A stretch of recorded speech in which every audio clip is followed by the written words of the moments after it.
money supply is irrelevant to inflation. I know that's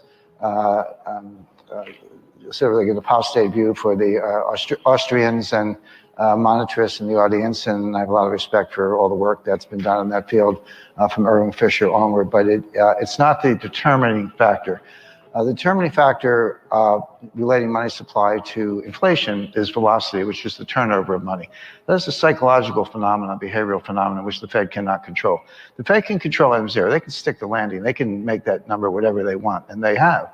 I'm well aware of the growth that you're describing. But velocity, just to give a simple example, if I'm feeling good, if I'm feeling prosperous, if prospects are good, and I want to go out to dinner and take my friends and drinks on me, that's one state of the world. And I tip the waiter, and the waiter goes home and takes an Uber and tips the Uber driver, and the Uber driver puts gas in his car. Well, in that example, my money has velocity of 3. $1 I start with produces $3 of goods and services. But if I'm depressed or worried or more into precautionary savings and I stay home and watch TV, my money has velocity of 0. And I remind people that $7 trillion times 0 is 0, at least where I went to school. So, so the point is, velocity is the driver. It's psychological. The Fed can't control it. I always say it's a sad day when a central bank wants inflation and can't get it, but they can't get it. They've forgotten how. I could remind them, but they don't know how themselves. The intertemporal effects. Right now, I agree with Danielle that inflation, as we see it, there are base effects, there are supply chain effects. It's transitory. We're going to tip fairly quickly into disinflation and deflation. However, if you go out 2 years, we're absolutely going to have inflation. So it's difficult. People say, oh, make a remind. No, it's just we're going to have disinflation for now, maybe borderline deflation. We're going to have to be really careful about that. We might have a global recession in 2022. I mean, the latest Atlanta Fed GDP projection is 0.2% growth for the third quarter. By the way, that's down from 6.3 earlier in the quarter. So that also known as a rounding error. Yeah, exactly. So that, right, yeah, when you strip out the noise, that could be negative. So the U.S. could actually be in a recession. We'll find out next year, but we could be in a recession right now. And the rest of the world's not far behind. Japan's there. Europe is close. China, they lie about their numbers, but they're probably, they've produced the worst growth since 2008. But that said, when you get into 2023, beyond that, I would expect an inflationary world for reasons that have nothing to do with what we're talking about, but more demographically driven. 6 months ago, I told my friends to buy Australian wine because China declared a trade war on Australia because Australia spoke the truth about the Wuhan lab being the source of the virus. So they said, no more Australian wine, and we're not buying any steel and all this stuff. So it made the wine cheap. But China is on their knees begging Australia for coal right now. Yep. The whole thing is backfired, and they can't get enough. Danielle's right. And because it's an illegitimate regime, you have to watch out for social disorder. So to the extent they have energy, they're diverting it to population centers and schools and cities and so forth, which means they're shutting down industry. Right. And then, of course, that just exacerbates the supply chain issues, which we're all familiar with. So China, like you say, could be in a recession, but China and Germany are going to freeze in the dark this winter. I mean, Merkel did, she shut down all the nuclear, shut down all the coal-fired, solar and wind. I have the largest solar field in New England, non-commercial. I actually build it, but it doesn't work at night. I'm sure of that. And China's 71% coal. Correct. That's what they consume. Right. So when they charge their electric vehicles in China, they're charging it with electricity from coal-fired plants. So thank you, Tesla, for increasing CO2 emissions. But that's the reality.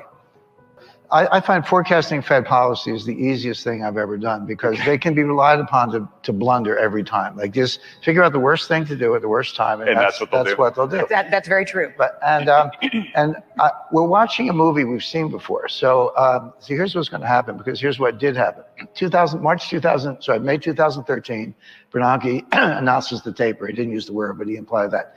November 2013, they start the taper. November 2014, they finish the taper. No more net purchases. And then we get ready for the liftoff. March 2015, Yellen removes the word patient from the statement. That's your clue. That's your magic word. Yeah. They're going to raise rates. But they didn't raise rates, pardon me, until December 2015. It took that long to raise rates, but they did. And the next 25 basis point increase was December 2016. At that point, they got a little mojo, and then they kept raising rates. Jay Powell comes in. He raises them throughout. Trump became president, so he expedited the tightening. Right, 2018, and you're up to 2.25. What happens next? From October 1st to December 24th, 2018, the stock market fell 20%. In other words, the Fed proved that they cannot normalize. They proved that they cannot raise rates, they cannot reduce the balance sheet, they cannot do what they want to do. And nor can they get inflation because they never did. So we saw that whole movie. Now, what are they doing now? So then they do it in reverse. You had the Christmas Eve massacre, 2018.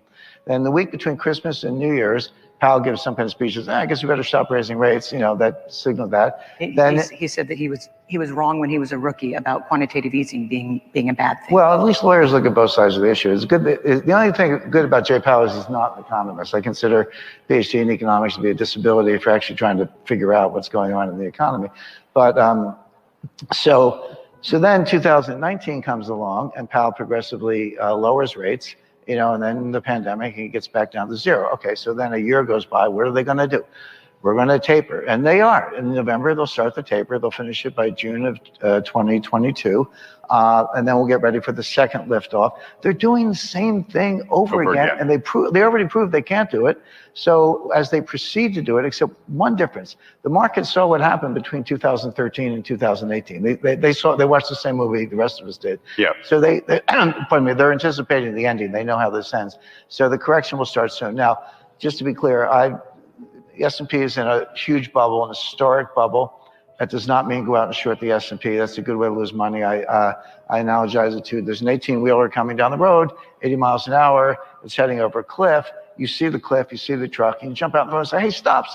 This truck's not going to stop. You're going to get flat and you're going to get killed. So shorting the S&P is a really good way to lose money today because bubbles, people say they can't see bubbles. Bubbles are easy to see. What's hard is knowing where they end, knowing how long they go on. So I don't want to, it is a bubble. I feel confident about saying that. I don't want to say it's going to pop soon. It might be next year. It might require some other evidence. But we're starting to see that. And what Danielle described about the yield curve flattening, that's regardless of the absolute level of interest rates or the level of nominal rates, it's the spread that counts. In this case, this is called a bear flattener. So that's another sign of a recession, in addition to what the Atlanta Fed is putting out, and there's a lot of other signs around the world. So I would say if the perception is here, the stock market is running on a narrative. If the perception is here and the reality is here, reality always wins, but it can take time. So I would expect to have some dry powder.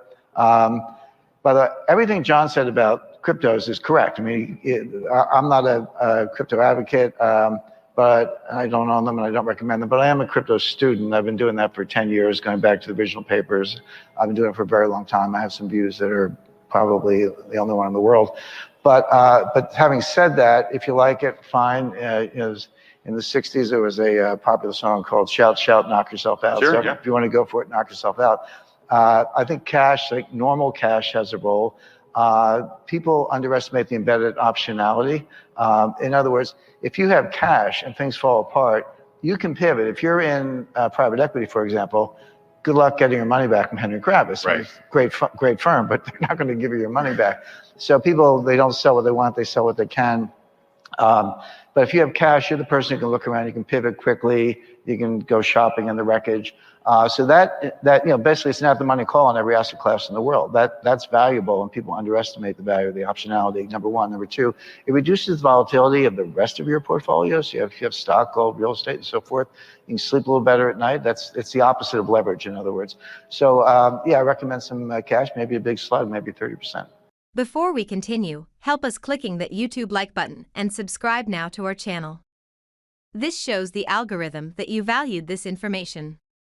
And it helps us spread that message. Sharing is caring. And now, let's continue. Do you want to know one thing about crypto?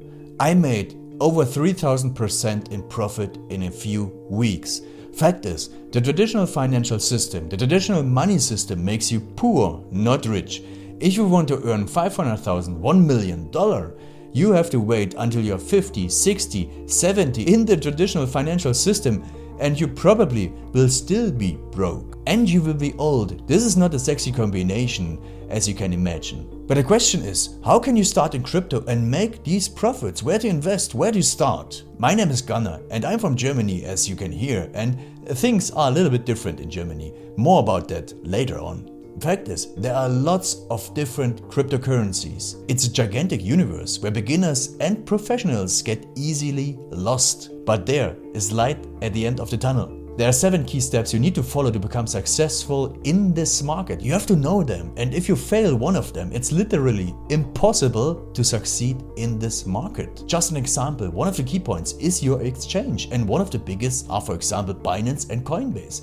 These are trusted and well-established exchanges, but, and this is a big but, you won't find the super profitable coins on those exchanges. The unknown super profitable coins that get gigantic profits are not traded on those kind of exchanges. They are traded on much smaller insider platforms that are barely known. And I can tell you what those super secret exchanges are and why they are so profitable. And another super important thing are the right information sources. The point is, the internet is gigantic. There are hundreds and hundreds of YouTube channels, blogs, pages, and much more. And there are also market makers and influencers. For example, Elon Musk, he is not a crypto guy, but the moment he recommended Dogecoin, it went through the roof, to the moon, so to say. But why did he recommend it? Where did he hear it from? He didn't hear it from newspapers. And believe me, he is listening to someone. But you have to know who, and you have to react before he is reacting. This is really important. And these are only 2 of the 7 steps you have to follow in order to be successful in crypto. And if you want to know all of these steps in much more detail, and if you want to have a comprehensive checklist, here's what you should do. There is a link below this video. Click on this link and you will get the opportunity to subscribe to my channel. Click on the link and you will see a video where I explain the next steps. So see you soon. Click on the link now. I'll see you there.